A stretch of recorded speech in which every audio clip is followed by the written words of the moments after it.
अनंतनाग मुठभेड़ में घायल नागरिक की मौत, 2 जवान बलिदान, दहशतगर्दों की तलाश जारी। जम्मू कश्मीर के अनंतनाग जिले में रात भर चले आतंकवाद विरोधी अभियान में रविवार को एक और मौत हो गई, क्योंकि मुठभेड़ में घायल हुए 2 नागरिक में से एक की मौत हो गई।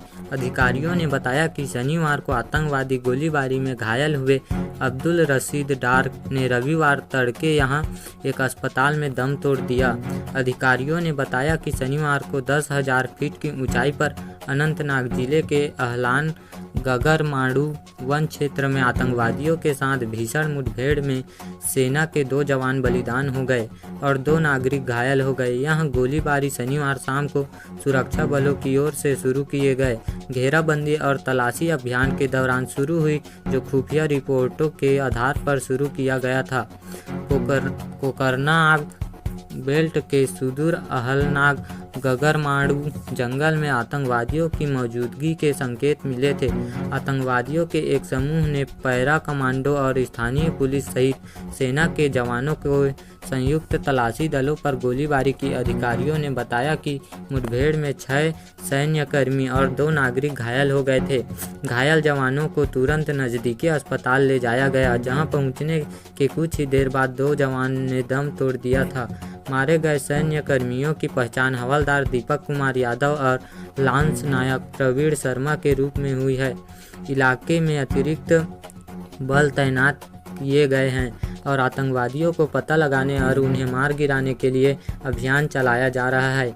यह मुठभेड़ पिछले साल सितंबर में कोकरनाग के सामान्य इलाके में हुई इसी तरह के अभियान की याद दिलाती है, जिसमें कर्नल मनप्रीत सिंह, मेजर आशीष और डिप्टी एसपी हिमांशु भट्ट सहित 4 सुरक्षाकर्मी आतंकवादियों के साथ एक सप्ताह तक चली मुठभेड़ में मारे गए थे।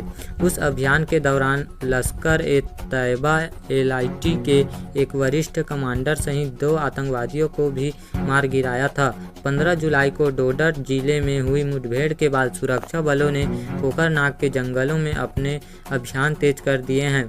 मुठभेड़ में एक कैप्टन समेत 4 जवान बलिदान हो गए थे।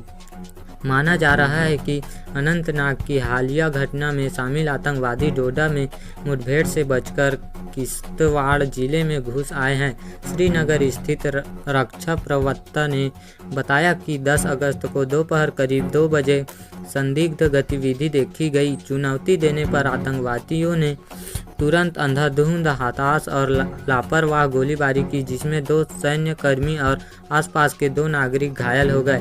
प्रवक्ता ने कहा कि यह क्षेत्र 10,000 फीट से अधिक की ऊंचाई पर है। यहाँ घने जंगल, बड़े बड़े पत्थर और नाले हैं, जो ऑपरेशन के लिए गंभीर चुनौती पेश करते हैं। सुरक्षा बल आतंकवादियों को पकड़ने की प्रक्रिया में है। स्थिति तनावपूर्ण बनी हुई है, क्योंकि सुरक्षा बल क्षेत्र में आतंकवादियों का पीछा कर रहे हैं।